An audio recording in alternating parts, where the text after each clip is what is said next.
interesting. I was thinking maybe some way to combo with the Eve, some way to kind of disengage. I was thinking Atlas. I was thinking Atlas as well, maybe even a Lolita, but Kufra I think is an interesting blend of both, right? It's still spatial denial, but the playmaking capabilities could be the difference in this game. There you go. The two final lineups coming in from RRQ Hoshi as well as Echo Esports. Who is going to come out on top as they have brought very distinct, different type of playstyle in the way that they drafted and their composition-wise.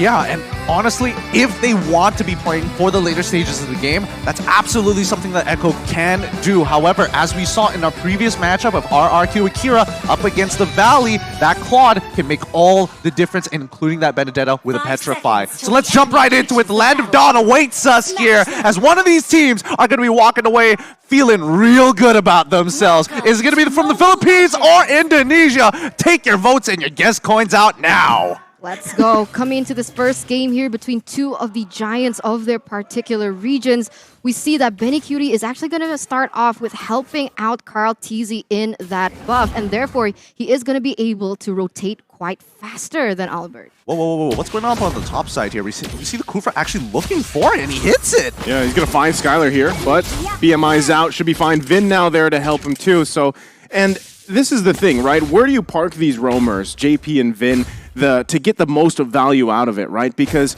at the same time, XP lane, that Benedetta Yuzhong matchup, that's going to be more so interesting how they develop into these objectives, right? Especially the first turtle and where that first kill can be. And it could be up here.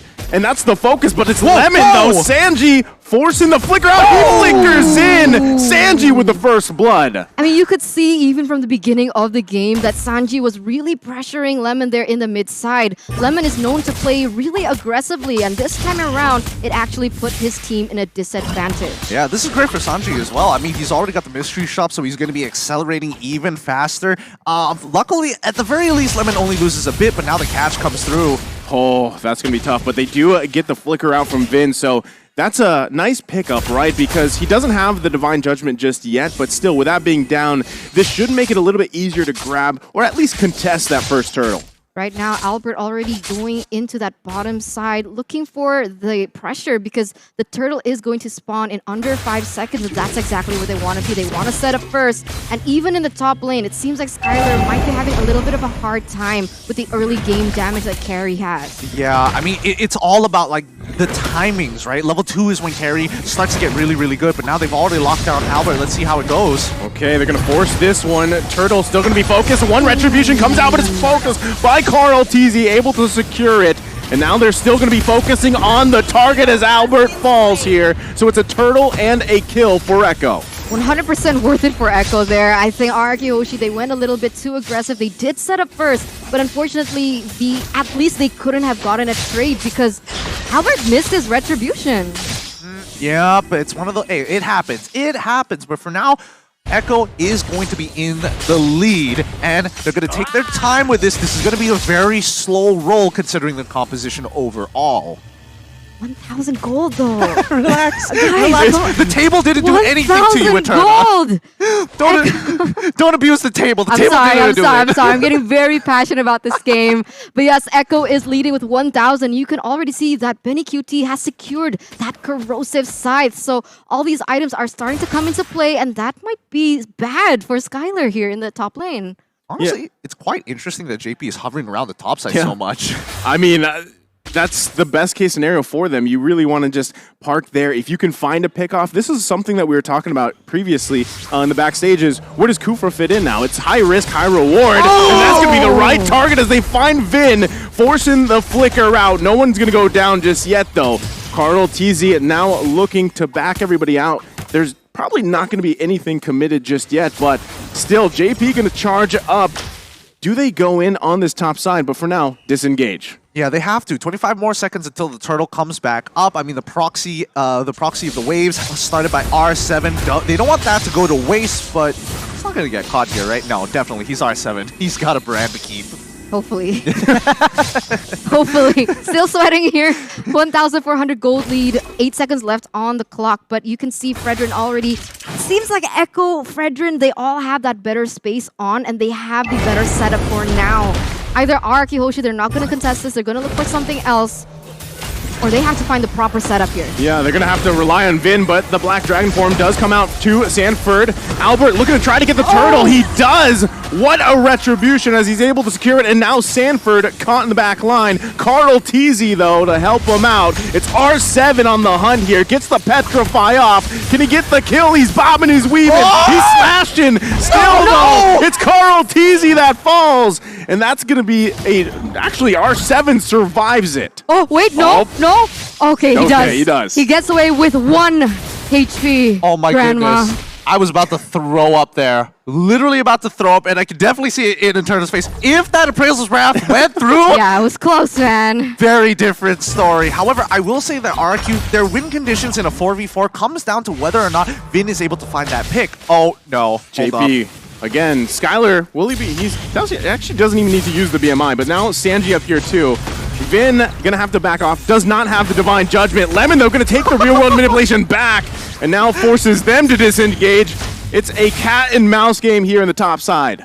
Does not end. It really does not end. Both sides not trying to not give each other that space, and I think RRQ need to unlock Skylar from this gold lane. These are strong 5v5, but 4v4, it's really, really awkward when you don't have that damage and you're depending on R7 and Lemon, who are, especially with the heroes that they're using, aren't known to 100-0 people this early on in the game. You gotta say, though, like, Skylar, as much as focus has been put on him from Echo, he's doing a great job. He hasn't died, right? And he does have that Purify able to help him out here, but still, so far, with as much attention as being put up there, this is best case scenario for Skylar. He's still able to farm up, do at least decently well in that lane, and then hopefully transitions later on. Again, Vin really hasn't had the opportunity either to find the Divine Judgment he's looking for. So this could be it. Conceal Play gonna come out. Flicker comes in. They find Carl TZ. That's gonna be a kill under the turret. Looking for another, but JP gonna charge up and not commit. The turtle has spawned though.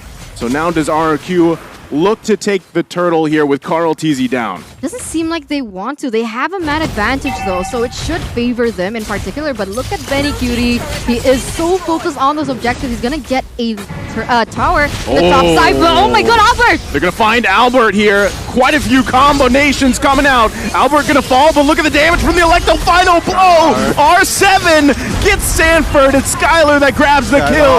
Benny Cutie on the backside. He's in misplaced. Benny Cutie though with a play before he goes down. He's one hit away. Wait. Benny Cutie survives. Oh, 2 for 2 for now, but that was beautifully done by Echo. Okay, they did have a lot of casualties, but they are going to be able to force and push RRQ off this next turtle and even perhaps take it for themselves. The pressure is on. Did Benny QT just first item Wind of Nature to survive that with 1 HP?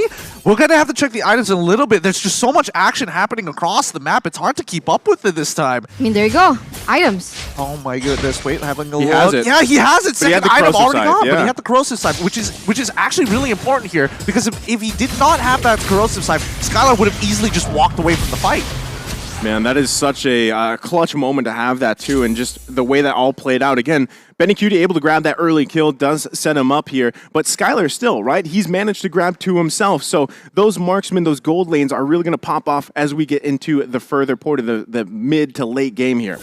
Oh, I will say that Skylar has a bit of an advantage with the golden staff, but until we see the man, the myth, the legend, Benny QT get one for himself, that's when he's really going to show his stuff here. Oh, Vin is just waiting to see if they can. Both real-world manipulations come down, but look at the damage from Sanji.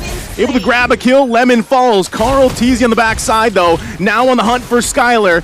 Pokes him a little bit, but not able to commit. The taunt's there. Vince could be in trouble here. JP, he's actually gonna survive, so doesn't have that follow-up they needed there. No. 2 of the members from RRQ Hoshi, they weren't focused on that. They were trying to get objectives in the top and the mid lane, but now RRQ Albert, he could be in trouble as Echo once again getting another tower in that bottom side.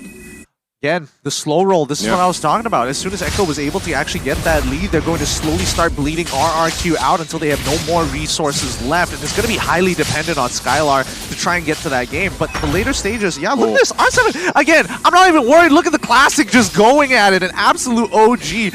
naturally with his own mechanics gets out of the situation. But yes, Echo is playing for late, and that's where we have to keep our eyes out for. But even then, Sanji's already popping off with that damage. I mean, he doesn't even have any damage items per se, right? He has the frozen, the Ice Queen wand, and he also has the Enchanted Talisman, so more cooldown, more to utility. But even then, the damage already felt, and even Lemon was taken out before that. So very well played by Echo in terms of that team fight, as now both teams are going to start centering and focusing on the next objective, and that is going to be the First Lord. Well, I don't want to be that guy that said, you know, Lemon's taking all that damage and died, but that was kind of on him for the most part.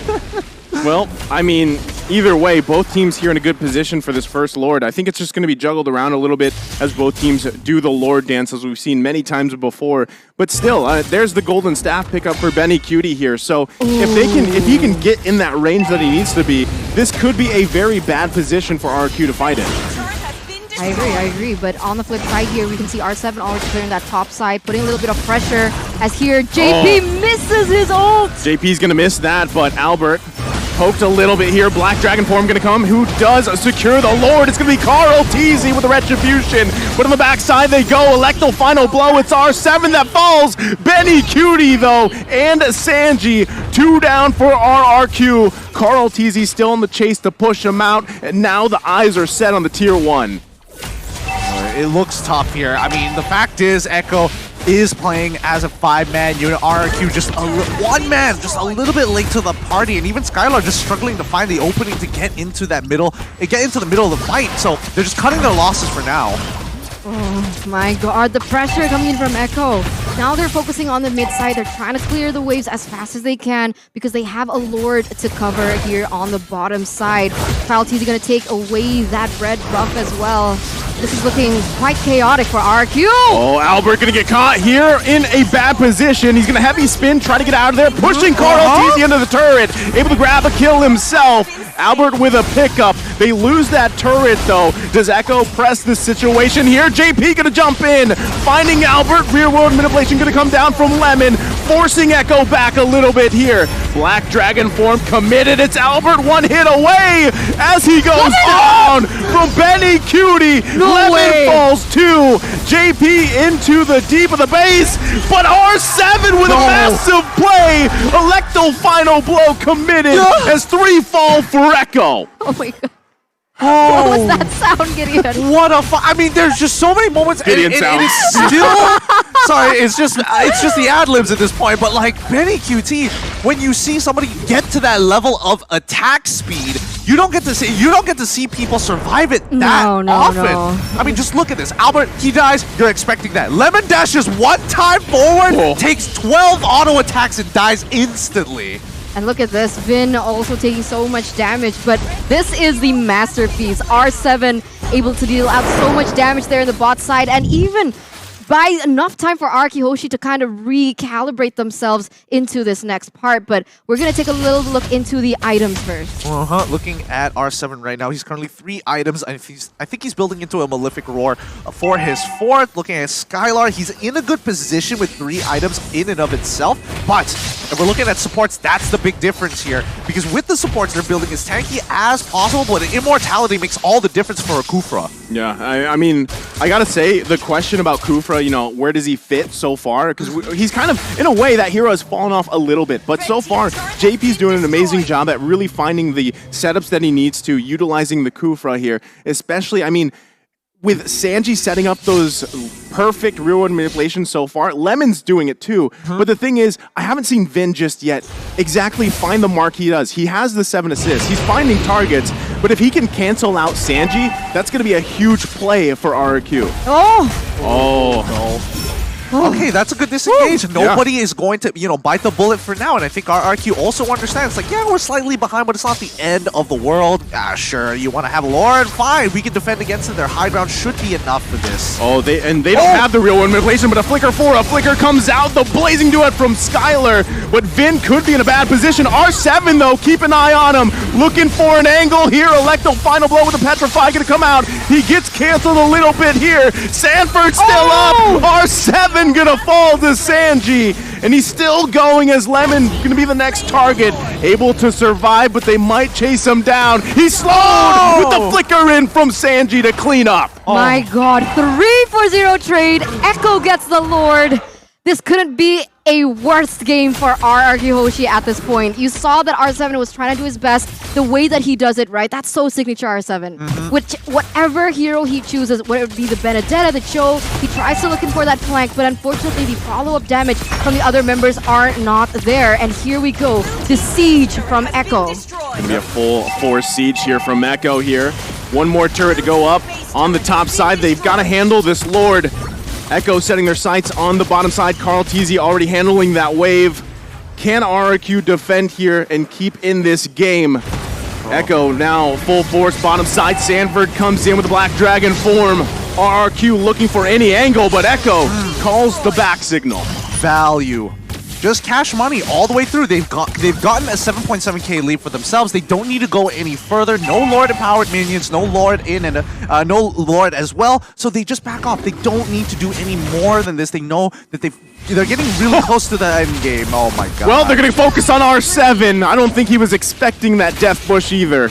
Oh, that's so cheesy. It always works. It works every single time. Everybody forgets about the bottom and top rush, and this time R7 has to pay the price. Right now, when we're talking about this Kufra, there is, I mean, in previous metas, we have seen Kufra play into the Kaja because it doesn't allow Kaja to get away after the Divine Judgment. Oh man, Echo looking to end the game here as both real-world motivations come down across from each other. Lemon and Sanji, still no commitment yet on that crystal from Echo. Anybody else getting bombing run vibes just to be like, just to show dominance? It's like, yeah, I can mess with you too. I can tap faster. Man, 8,000 gold lead for Echo up until this point, and the damage dealt is mostly coming in from Sanji. So that's why I love the Give in this current meta. I love it because you don't have to build too much damage. You can build for utility. You can build something like the Brute Force Breastplate, but still have as much damage as all the other members.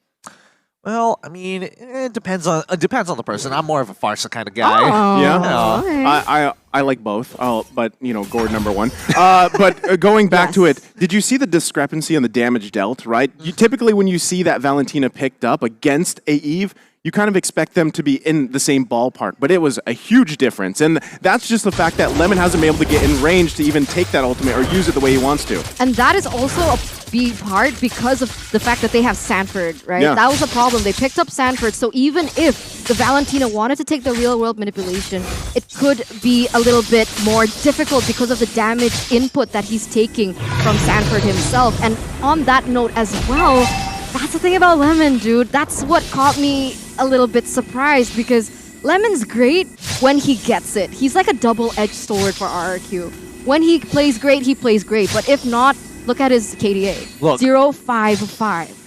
Everybody has their day, right?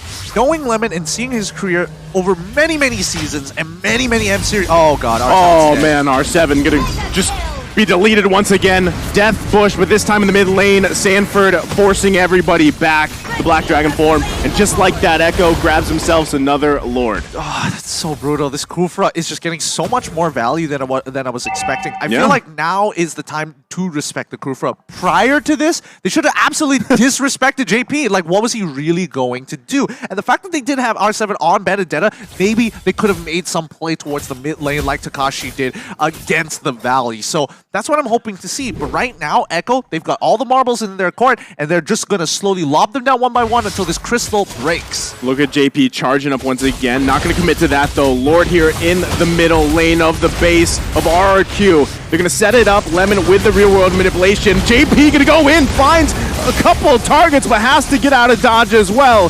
It's Albert taking the brunt of the damage. It's R7 that falls again, though. Echo still pressing the situation here, looking to end the game as Vin falls and they find another. Benny Cutie free-firing in the backside, and now it's going to be the crystal worked on. Echo takes the game against RRQ.